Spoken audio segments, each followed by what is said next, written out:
got three primary displays, touchscreen displays that we use to control resilience.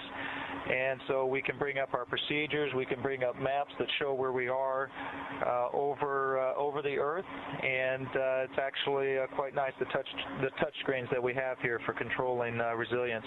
We also have some backup controls here, buttons, so that if anything should happen to these displays, we still have some of the critical functionality that we can accomplish with these buttons that you see here.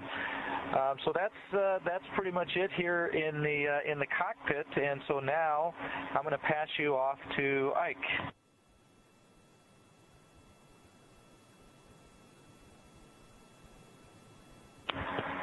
Hello everyone, Victor here. Baby Yoda and I wanted to talk to you a little bit about the hatches.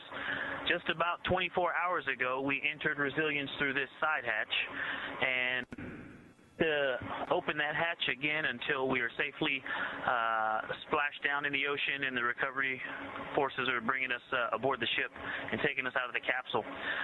So when we dock to station, we will actually leave and go into ISS through the forward hatch, which is up here, and it's based on the body axis of the spacecraft, so the nose cone opens forward and you can go into station in that direction. And at this time, I'm going to hand you off to Soichi.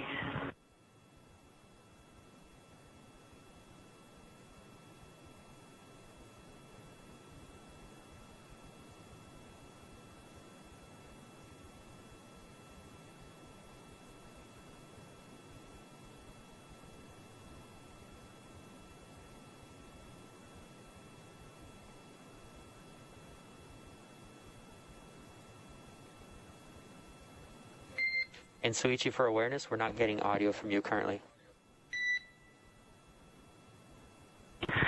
I'm sorry. Hey, good evening and konbanwa. This is Soichi Noguchi. I'm now talking through the lower tier of the capsule.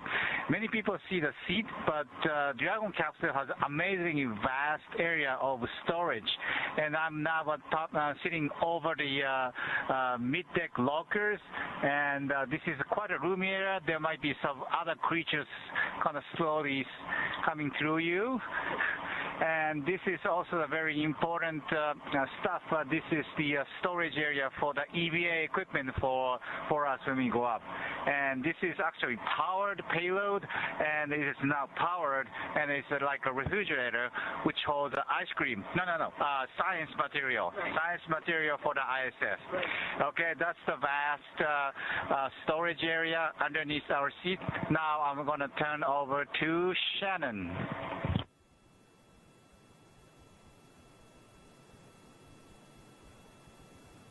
All right. Thank you, Soichi. As you can see, with the four of us in this Dragon capsule, it's quite a bit more crowded than it was with just Doug and Bob. And so I thought I would show you some of what it's like to actually live on a spacecraft like this. You'll see that we actually have bags stowed all over the place, and this is for a number of reasons. You can pan over here, Soichi, you will see up here we actually have some bags full of our emergency equipment, and we've got bags that hold our supplies, such as the shirts and pants that we are wearing now came up in these bags. You will also see that we've got things such as food and water stashed around, because every once in a while we like to have a snack. A little bit later on I'm going to have some trail mix. These are the water bottles that we have to drink out of. You can see it can be a little bit challenging because there is air mixed in. After you drink some of your water, you've got air in there, so you may wonder, well, how do you drink the water and not just the air? So in order to drink water on the Dragon, you have to open it up, and then you have to gently rotate to get the water up near the top,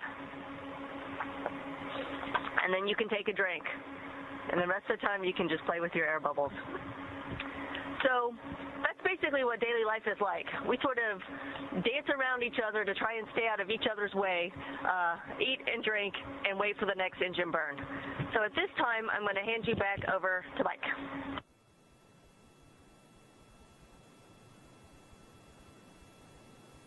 Okay, thank you, Shannon and Soichi and Victor. And so, I tell you, we're going to close out this little tour of Dragon Resilience here with something very, very special. Actually, this is something that is a tradition within the astronaut office. And just to give you a little history on it, so when you first are selected as an astronaut and you come in for your basic training, you go through about 2 years of training to become an astronaut. And then once that is complete and you graduate, we give each candidate now becomes an astronaut, but they're an unflown astronaut, and they get a silver pin.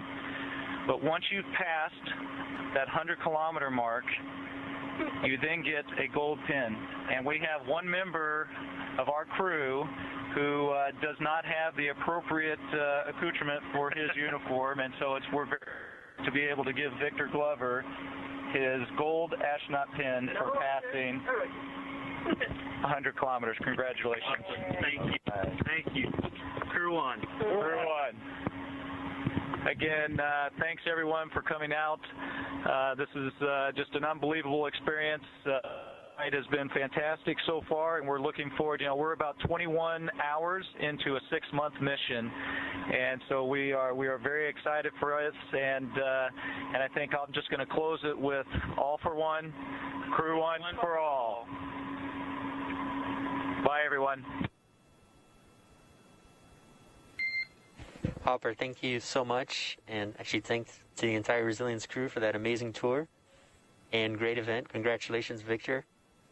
You must be so excited. And this concludes the event.